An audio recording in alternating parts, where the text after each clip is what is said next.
झारखंड से बिहार जा रहे अवैध कोयला के ट्रकों की लंबी लाइन पलामू जिले के हरियरगंज बॉर्डर के पास लगी है।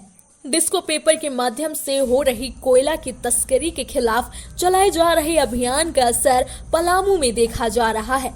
कोयला लदी गाड़ियों के खड़े रहने से जनजीवन अस्त व्यस्त हो गया है। हरियरगंज से औरंगाबाद जाने वाले मुख्य रास्ते पर सैकड़ों की संख्या में गाड़ियां पिछले कई दिनों से खड़ी है।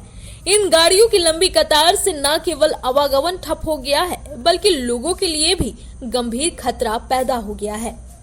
ट्रकों की ये लंबी लाइन बताती है कि झारखंड से कितनी भारी मात्रा में डिस्को पेपर यानी कि बिना वैध कागजात के अवैध रूप से कोयला बिहार में खपाया जा रहा है। झारखंड से निकले अवैध कोयला की ट्रकों को बिहार के सासाराम में डंप किया जाता है और वहां से भी आगे इन अवैध कोयलों की सप्लाई होती है। डिस्को पेपर के माध्यम से कोयला की तस्करी को लेकर अभियान चलाया जा रहा है। बिहार में इन अवैध कोयला लदे ट्रकों को एंट्री नहीं दी जा रही है। सिर्फ सही कागजात और वजन वाली गाड़ियों को बिहार में दाखिल होने के कारण अवैध ट्रक लगी गाड़ियां हरियरगंज बॉर्डर के पास जाकर खड़ी हो गई है। पिछले कई दिनों से ये गाड़ियां बिहार झारखंड बॉर्डर से पहले हरियरगंज की सड़क पर खड़ी है। स्थानीय लोगों का कहना है कि गाड़ियों के खड़े रहने से आम जनता को भारी परेशानियों का सामना करना पड़ रहा है। रोजमर्रा की आवाजाही में लोग घंटों जाम में फंसे रहते हैं। मरीजों और स्कूली बच्चों को विशेष दिक्कत हो रही है। बीते दिन तो स्थिति और भी भयावह हो गई, जब गाड़ियों की अव्यवस्थित खड़ी लाइन के बीच एक भीषण सड़क हादसा हो गया।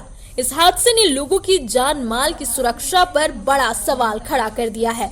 हरियरगंज सीमा पर खड़ी 100 से अधिक कोयला लदी गाड़ियां न केवल आम जनता के लिए मुसीबत बनी हुई है, बल्कि किसी भी वक्त बड़े हादसे का कारण बन सकती है। ऐसे में प्रशासन को तत्काल प्रभाव से कदम उठाना अनिवार्य हो गया है, ताकि लोगों को राहत मिल सके और भविष्य में इस तरह की समस्या दोबारा ना हो। जानकारी के मुताबिक इरका चेक पोस्ट औरंगाबाद बिहार पर पिछले 20 दिनों से परिवहन विभाग ने नाकाबंदी कर रखी है। इस वजह से बड़ी संख्या में कोयला लदी गाड़ियां सीमा पार नहीं कर पा रही है और हरियरगंज बॉर्डर पर खड़ी हो गई है। धीरे धीरे इनकी संख्या बढ़कर 100 से अधिक हो गई है। स्थानीय लोग बताते हैं कि इस समस्या को लेकर जिला परिवहन विभाग, खनन विभाग और पलामू जिला प्रशासन को कई बार सूचित किया गया, लेकिन अब तक कोई ठोस कदम नहीं उठाया गया है। प्रशासन की लापरवाही के कारण आम जन की परेशानी लगातार बढ़ती जा रही है।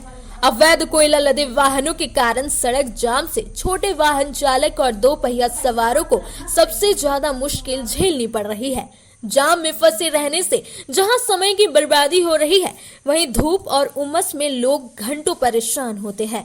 वहीं स्थानीय व्यापारियों का कहना है कि इस वजह से बाजार तक सामान की ढुलाई भी प्रभावित हो रही है।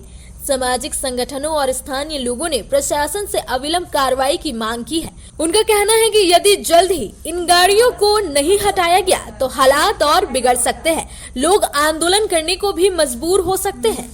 हरियरगंज बाजार के व्यापारी नेता मनोज कुमार ने कहा कि यह समस्या अब विकराल रूप ले चुकी है।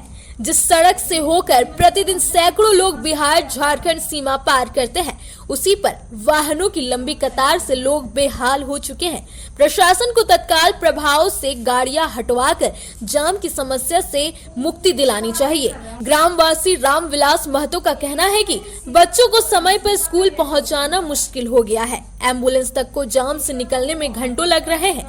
यह स्थिति किसी बड़ी त्रासदी को जन्म दे सकती है। स्थानीय लोगों का स्पष्ट कहना है कि जब तक प्रशासन ठोस कदम नहीं उठाएगा, तब तक समस्या का समाधान संभव नहीं है। उन्होंने मांग की है कि अविलंब परिवहन विभाग और खनन विभाग समन्वय कर वाहनों को सीमा पार कराने या वैकल्पिक व्यवस्था करने का निर्णय ले। रॉयल इंडिया में आपका स्वागत है। भारत के सबसे विश्वसनीय सोलर मोटर पंप और एमपीपीटी कंट्रोलर निर्माता।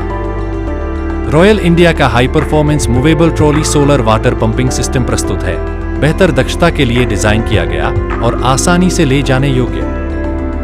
सरकारी परियोजनाओं के लिए अनुमोदित देश भर के कॉन्ट्रैक्टर्स और एजेंसियों की पहली पसंद। एमएनआरई द्वारा अनुमोदित, उल प्रमाणित, उद्योग मानकों के अनुरूप स्वदेशी उत्पाद।